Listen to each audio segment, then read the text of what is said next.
I have a message. It's really not a message. It's a story. And it isn't going to take very long. So I'm going to skip the usual. But are you Israel? Yeah. Okay. We got to know that. Yahweh, open our eyes that we might see wonders from your Torah, your word. This is Refuah 2017 on our calendar. It is the month of repentance. Now, at sundown on August the 22nd, which was a couple days back, began the Hebrew sixth month. The Hebrew sixth month is also called the Month of Elul, and the year is 5777. And I know Pastor Larry's only mentioned that in passing once or twice or 30 or 40 times. It's important. We're in the month of Elul. And we ought to talk about Elul someday, but it won't be today. On Monday afternoon, that would be August the 21st, we witnessed a total solar eclipse. It was above our heads. It was something that we could have seen, even if you didn't want to see it. It got dark, yes? It was obviously something going on, and it was a big something. And as we looked up and we saw the moon eating the sun, or was that some great dragon that ate the sun? I can't remember which. It disappeared. And when it did, it showed off something terrific. There was a bright splash in the sky, and the beauty of the whole thing was just incredible, yes? Now, I've seen one once before, and that was back in the 60s. That's pretty cool. Never seen any elsewhere. They happen all the time. But that one was 40 days. 40 days before Yom Kippur. 40 days, Yom Kippur, the beginning of the month of Teshuvah. Now, for a lot of the world, it was just something cool that happened in the sky. Yes?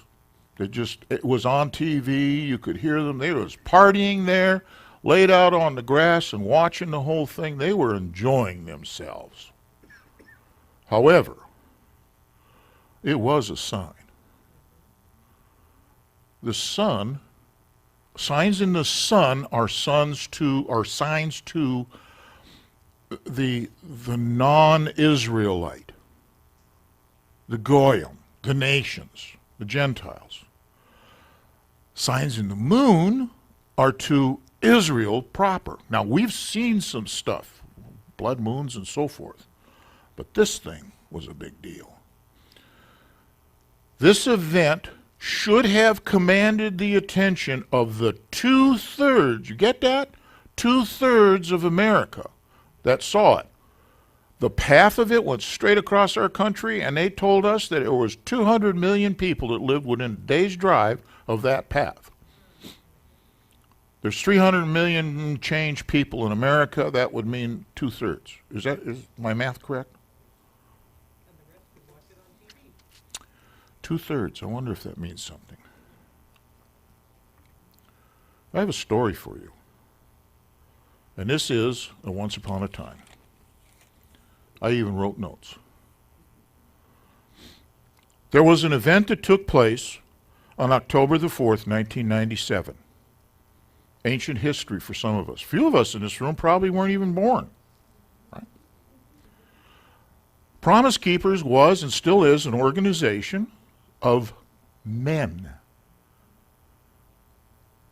And we went to Washington, D.C. for a thing called Stand in the Gap.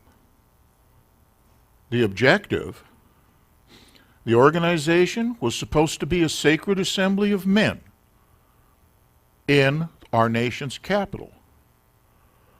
We assembled in Washington, D.C., in front of the Capitol building. There's some pictures here going on. You can see what went on. There were approximately 2 million men from all over the U.S. that were in Washington. There were millions of others, and I do really mean millions, watching it live on TV because C-SPAN put it out. The church we were going to at the time in Titusville, Florida, had the whole thing up there on the big screen, and it was a packed audience. And I was told every little church in that town had the same thing going on, and all over the country. And it was on C-SPAN, so you could go buy the videotape. I got one. Actually, it's 2 videotapes. And we could watch it anytime we wanted to. That means there wasn't any excuse. We assembled there in Washington, D.C. I went there, so I can say we, before God to repent for our nation. We were saying and claiming we represented the spiritual men, the spiritual part of America. The men. And that's what our job was. It just so happened, by coincidence, that the Promise Keepers event organizer tried to get the week before and the week before, but there was something going on in the park. The service said, no, you can't do it. So they said, okay, well, October 4th is open. They settled on October 4th. They started the organization, and then a rabbi that is associated with Promise Keepers came up and said, did you know that October 4th is Shabbat Shuvah? Is what? It is the Sabbath in the 10 days of awe from Yom Teruah, Feast of Trumpets, to Yom Kippur. The Sabbath in those 10 days is called the Sabbath of Repentance. Shabbat Shuvah. We were in Washington doing what we were supposed to be doing on the day we were supposed to be doing it on.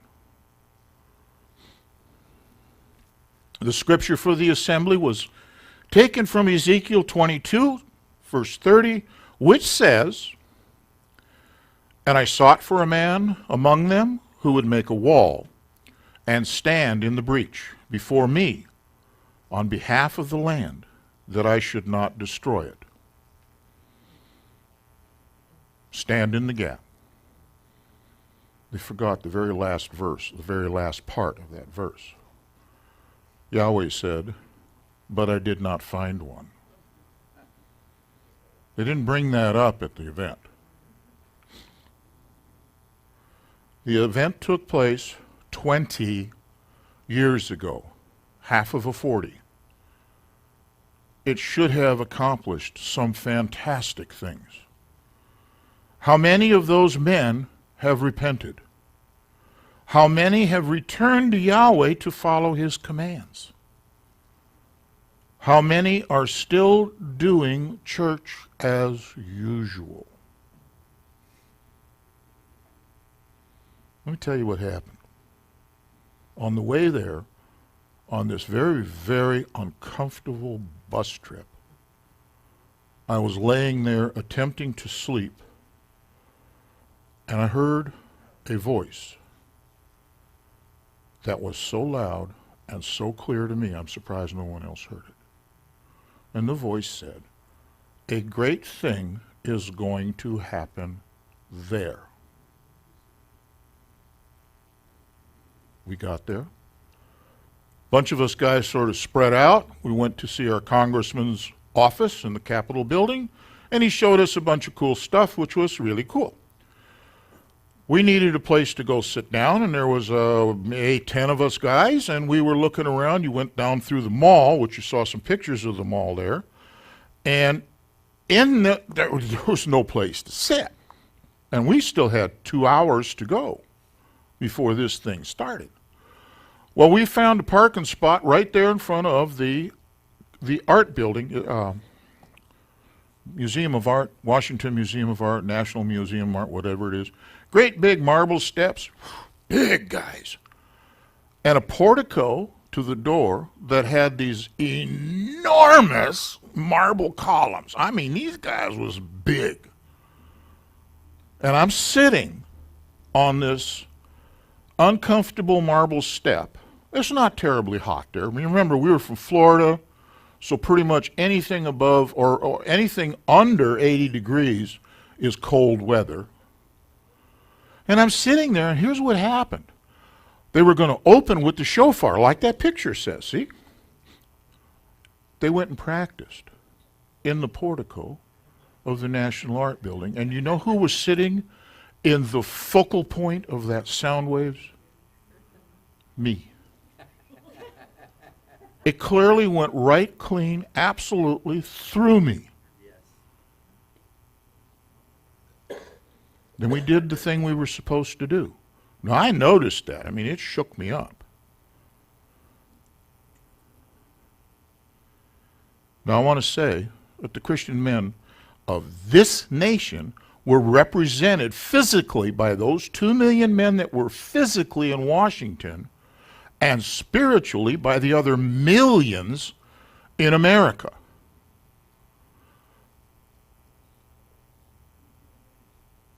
We should have been considered the very heart and soul of American Christianity.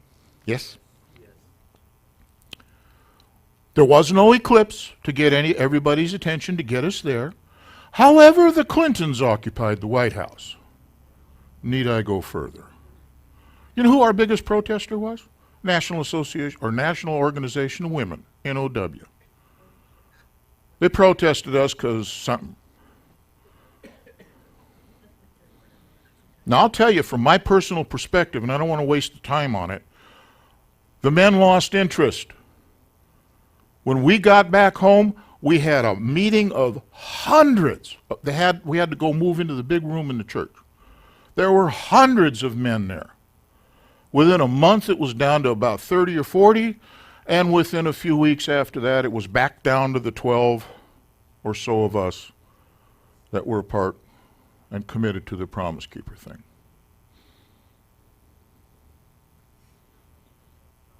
Second Peter 3:4. Where is the promise of his coming? That's what happened. We thought we did something. It should be solved, the problem's taken care of, and we are good. And it didn't happen. So the men went back to sleep. Sat and watched their TVs and so on and so forth. There was a reprieve slightly with President Bush. And that was an opportunity for Christian America to wake up and return to Yahweh and do something. And I'm saying this to the men. You guys out there that were there and a part of this thing, it's your fault. We were supposed to have repented on that day. And we did. En masse. You could feel it walking through that place.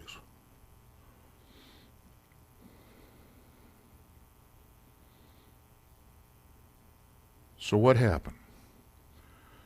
Well,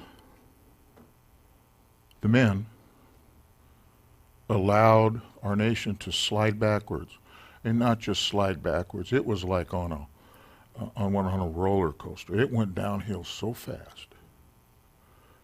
The things that have happened in the past 20 years should have been cleaned up. We should have destroyed abortion. The men. We were talking earlier about what Martin Luther King. He used techniques that we had it available to us, and we didn't do it. But we had the ability to stop it. There would be no abortion. There would be none of this gender, whatever this thing is that's going on in our country today. There are other things I don't want to mention because they make me sick. They would not have happened. And we would have been on the way to recovery, restoration. Didn't we sing restoration?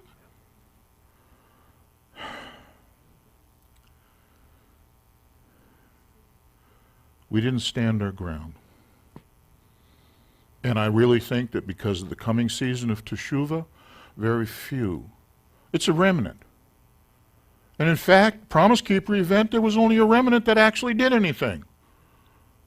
Without the support of the rest of that group, we can't do anything. But, let me tell you what happened on the way home.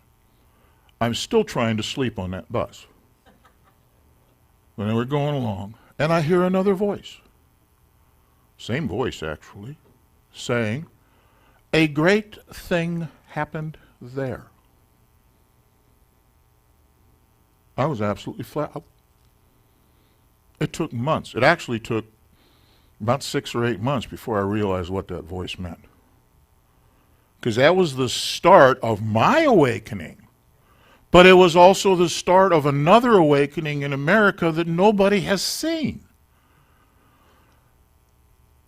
98, April, was the 50th anniversary of the founding of the country of Israel, the physical country we have now. It was considered a Jubilee year, and there was a great big Jubilee celebration in Orlando, and we went to it, and a whole lot of wonderful things happened, which also, by the way, spurred the start of Restoration Ministries that time. Later, in like 2003, a man who he's a good speaker. He's involved with many of the ministries within the Messianic movement. He's told me personally that there are tens of thousands of small home groups all across the country who have escaped from the church and are trying to follow Yahweh. They repented. And says I to myself, there it is. But it's only a remnant.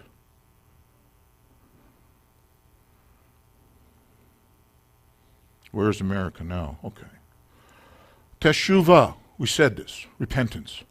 Bring us back, Hashivenu, our Father, Avinu, to your Torah, Toratecha. And bring us closer, our King, to your service, and make us return in complete repentance before you. He can't have us in his presence. He will forgive us. He says so. Forgive us, our Father, for we have sinned. We have done it even intentionally. And you, Father, are our Redeemer. So I call Yehuda and Ephraim to repent, to return to Yeshua HaMashiach and the Torah. I call the 12 tribes from the 4 corners of the earth. From the east, we call the tribes of Judah, Issachar, and Zebulun.